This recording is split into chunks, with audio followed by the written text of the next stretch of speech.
مجھے سلمان عطا فرما، یا اللہ مجھے مقداد عطا فرما۔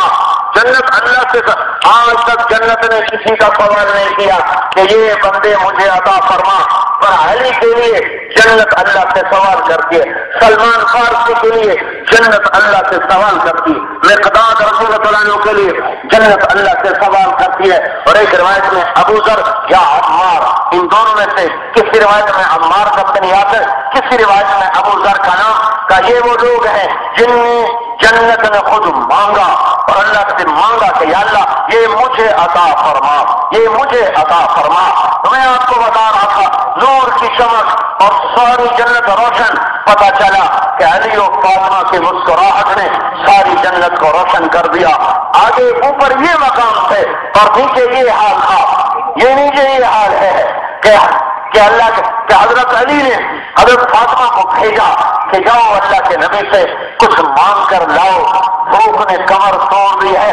اور یہ حضرت فاطمہ آتی ہے، یا رسول اللہ یہ فرشتے تو تسبیح پڑھ کے پیٹ بھرتے ہیں، ہمارے گھر میں کچھ نہیں ہے کھانے کو، ہم کیا کھائیں؟ تو میرے نبی نے کہا میری بیٹی غم نہ کر، اس ذات کی قسم جس کے قبضے میں تیرے باپ کی جان ہے، آج 1 مہینہ گزر چکا ہے تیرے باپ کے گھر میں چولہا نہیں جلا، یہاں کچھ نہیں دیا، یہاں کچھ نہیں دیا، آگے کی خوشخبریاں سنا دی، یہاں کچھ نہیں دیا، آگے کی نعمتیں سنا دی، پتہ ہے گھر میں فاقہ ہے۔ پھر کہنے گیا سنو اس حال میں کتنا بڑا امتحان ہے، کہنے لگے بیٹی فاطمہ میرے پاس 5 بکریاں آئی ہیں، 5 بکریاں۔ جب کوئی ہدیہ آتا تھا، ہدیہ تو آپ خود استعمال کرتے تھے، اوروں کو بھی دیتے تھے۔ جب کوئی صدقہ آتا تھا تو آل رسول پہ صدقہ حرام ہے، آپ خود بھی نہیں کھاتے تھے، بچوں کو بھی نہیں دیتے تھے، تقسیم کرتے تھے۔ تو فرمایا 5 بکریاں آئی ہیں، اگر تو چاہے تو تمہیں 5 بکریاں دے دوں، اور اگر تو چاہے تو تمہیں 5 دعائیں سکھا دوں۔ اس موقع پر اتنا بڑا امتحان کہ وہ زندگی میں ایک دفعہ آئی ہیں حضرت فاطمہ کہ یا رسول اللہ بھوک ہے، کوئی کھانے کا سامان مل جائے۔ تو اس پر بھی میرے نبی نے روٹی دینے کی بجائے امتحان نہیں لیا، میری بیٹی فاطمہ 5 دعائیں سکھاؤں کہ 5 بکریاں دوں؟ تو حضرت فاطمہ سمجھ گئی کہ اللہ کے نبی کیا چاہتے ہیں، کہا ابا جان یا رسول اللہ آپ مجھے 5 دعائیں سکھا دیں، مجھے بکریاں نہ دیں۔ تو تو کہہ یا اول الاولین یا آخر الاخرین یا ذا القوة المتین یا راحم المساکین یا ارحم الراحمین، یہ 5 بکریوں سے بہتر ہے۔ خالی ہاتھ واپس آئی، حضرت علی نے فرمایا کچھ بھی نہیں لائی؟ کہا لائی ہوں۔ تو کیا؟ کہ دنیا لینے گئی تھی، آخرت لے کے آ گئی۔ ذهبت للدنیا وجئت بالآخرہ، میں دنیا لینے گئی تھی پر میں آخرت لے کے آ گئی۔ حضرت علی نے فرمایا خیر ایامی کی ھذا، فاطمہ آج کا دن تیری زندگی کا سب سے بہترین دن ہے۔ دنیا نے یوں رگڑا لے دیا، آگے کے درجات بتا دیے، حسن حسین کون ہیں؟ کہ یہ جنت کے نوجوانوں کے سردار ہیں، انہوں نے عمل کر کے یہ جگہ لی ہے۔ تقوی سے لیے نہیں، ابھی ماں کا دودھ پیتے تھے اور یہ جگہ مل چکی تھی، ابھی ماں کا دودھ نہیں چھوٹا بچوں کا کہ میرے رب کی بشارت آ گئی کہ میرے حبیب تیرے بچے حسن اور حسین کو جنت کے نوجوانوں کی سرداری عطا کرتا ہوں۔ اب یہ بات بتاؤ، جب جنت کی سرداری مل گئی تھی تو سر کٹانے کی کیا ضرورت تھی؟ اولاد کو ذبح کروانے کی کیا ضرورت تھی؟ اذان ہوتی ہے، نواب شاہ کا 5% آدمی نماز کو نہیں جاتا، 95 آدمی تمہارے ہوٹل بھرے پڑے ہوتے ہیں، بیٹھے سندھی چائے پی رہے، کوئی کام نہیں، ویلے بیٹھے چائے پیتے جا رہے ہیں، ٹیلی ویژن دیکھتے جا رہے ہیں۔ اذان ہوتی ہے، ایک آدمی نماز پڑھنے نہیں جاتا، ایک آدمی۔ اللہ سائیں بخشے تھی، حسین تو بخشایا ہے، اس کی تو بخشش ہو چکی ہے۔ بخشش نہیں ہے، جنت کی سرداری ہے، صرف بخشش نہیں ہے، جنت کی سرداری ہے، آل رسول نہیں ہے، جگر رسول ہے، یہ جگر رسول ہے، یہ چھوٹا خاندان نہیں ہے، یہ تو سیدھے میرے نبی کی اولاد ہے۔ میں تمہیں 500 سال بعد کا قصہ سناتا ہوں۔ ابن جوزی رحمت اللہ علیہ نے قصہ اپنی کتاب البر والصلہ میں لکھا ہے کہ آل رسول میں سے ایک خاتون تنگی میں آ گئی، سمرقند میں وہ وہاں کے مسلمان رئیس کے پاس گئی کہ میں آل رسول ہوں، میری بچیاں ہیں، نہ ٹھکانہ ہے نہ روٹی ہے، مجھے پناہ چاہیے، مجھے کھانا چاہیے۔ وہ سردار کہنے لگا تیرے پاس کوئی ثبوت کہ تو آل رسول ہے، تو سادات میں سے ہے؟ وہ کہنے لگی میں پردیسن ہوں، مجھے کوئی نہیں جانتا، میرے پاس کوئی ثبوت نہیں۔ وہ کہنے لگا یہاں ہر آدمی کہتا ہے میں آل رسول ہوں، اور اس نے منہ پھیر لیا۔ وہ پریشان تھی تو پتا چلا ایک مجوسی آگ ایران والے آگ کی پوجا کرنے والے ایک مجوسی بڑا سخی سردار ہے، وہ اس کے پاس گئی اور اسے فرمایا میں مسلمانوں کے نبی کی اولاد میں سے ہوں، میں تنگی میں ہوں۔ اس نے فوراً اپنی بیوی کو ساتھ بھیجا اور بچوں کو اس خاتون کو لے کر گھر لایا اور آ کر سلایا کھلایا پلایا۔ رات کو یہ مسلمان سردار خواب دیکھتا ہے، قیامت ہے، جنت ہے اور اللہ کا حبیب سب زمرد کا ایک محل ہے، اس کے دروازے پر ہے اور اوپر جھنڈا لہرا رہا ہے۔ یہ شخص کہتا ہے یا رسول اللہ یہ محل کس کا ہے؟ تو میرا نبی کہتا ہے یہ ایک مسلمان کا ہے۔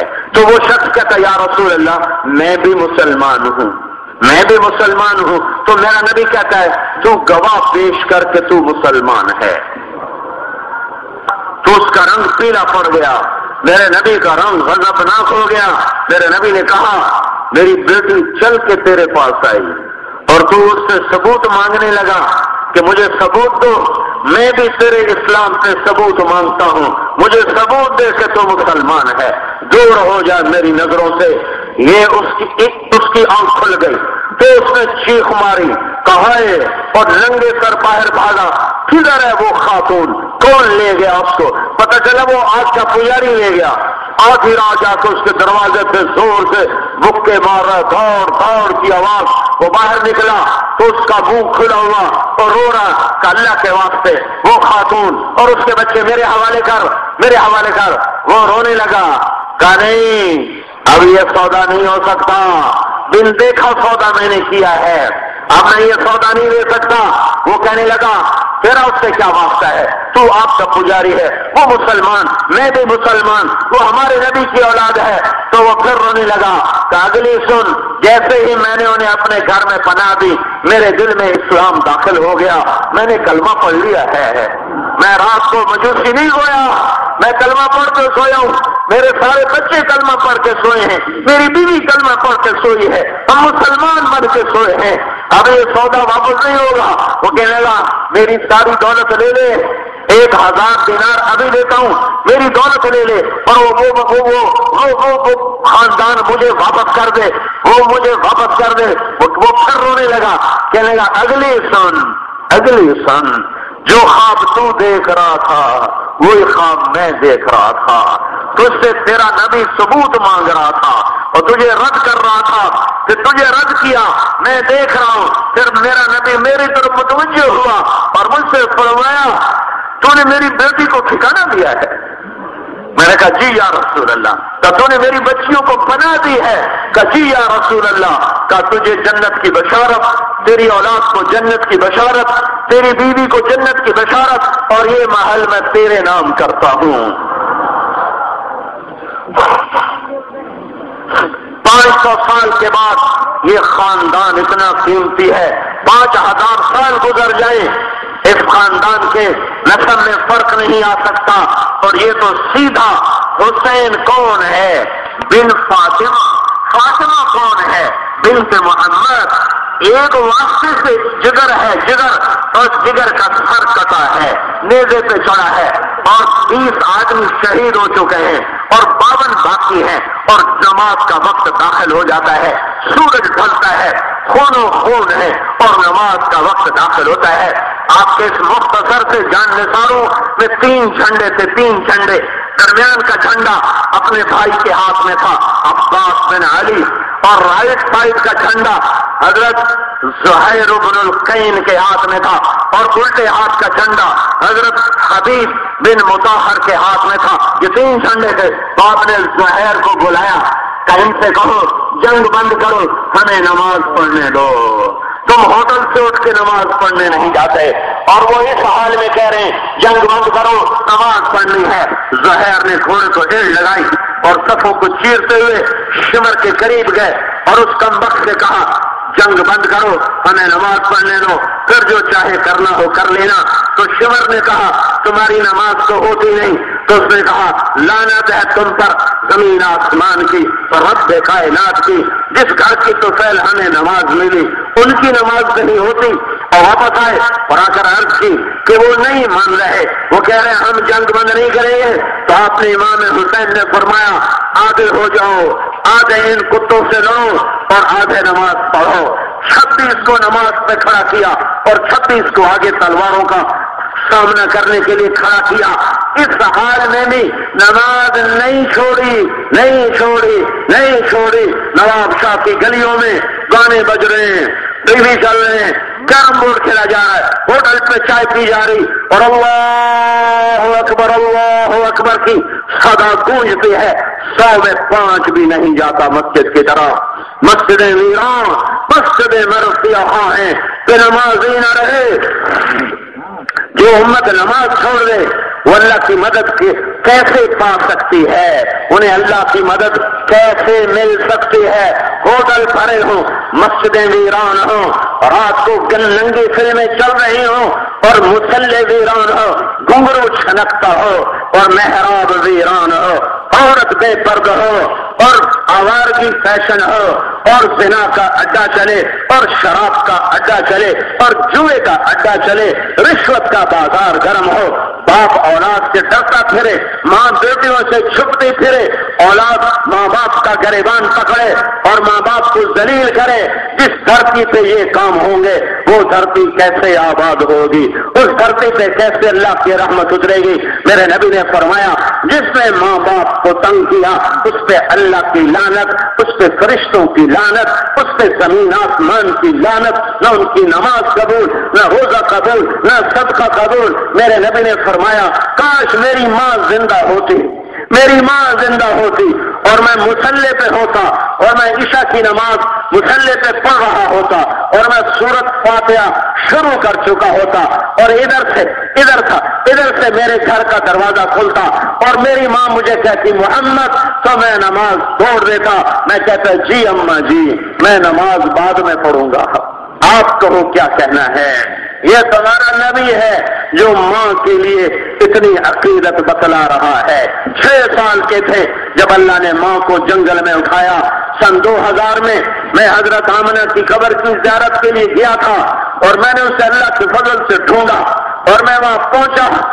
میں تمہیں کیا بتاؤں، میں ہزاروں دفعہ یہ قصہ سنا چکا ہوں اور میں ہر دفعہ ایسے روتا ہوں جیسے میں وہاں رویا تھا اور جیسے میں پہلی دفعہ رویا ہوں کہ وہ جگہ تم دیکھو تو پتھر پگھل جائے، ظالم ڈاکو کی آنکھ چشمہ بن جائے اور آنسو نکلے بغیر رہ نہ سکے اور چیخو پکار کے بغیر تم وہاں سے واپس نہیں آ سکتے ہو۔ 6 سال کا بچہ میرا محبوب ہے اور 25 سال کی میری ماں ہے، کائنات کی ماں، میرے محمد کی ماں کائنات کی ماں ہے اور وہ مر رہی ہے اور ایک خادمہ ساتھ ہے، نوکرانی، نہ چاچا، نہ بابا، نہ تایا، نہ دادا، نہ ماما، کوئی نہیں۔ جنگل ہے، جنگل میں گیا ہوں، جنگل ہے ایسا جنگل، وہ سن 2000 میں جنگل تھا تو 1400 سال پہلے وہ کیا ہوگا؟ اور وہاں ایک پہاڑی چھوٹی سی، اس کے اوپر میرے نبی کی ماں دم توڑ رہی ہے اور میرا نبی اماں اماں کہتا ہے، جواب نہیں آتا تو میری ماں تو بولتی کیوں نہیں؟ تو آخر مرتی ہوئی ماں نے کہا بیٹا لگتا ہے میرے جانے کا وقت آ چکا ہے، ہر زندہ نے مرنا ہے، ہر جوانی میں ڈھلنا ہے۔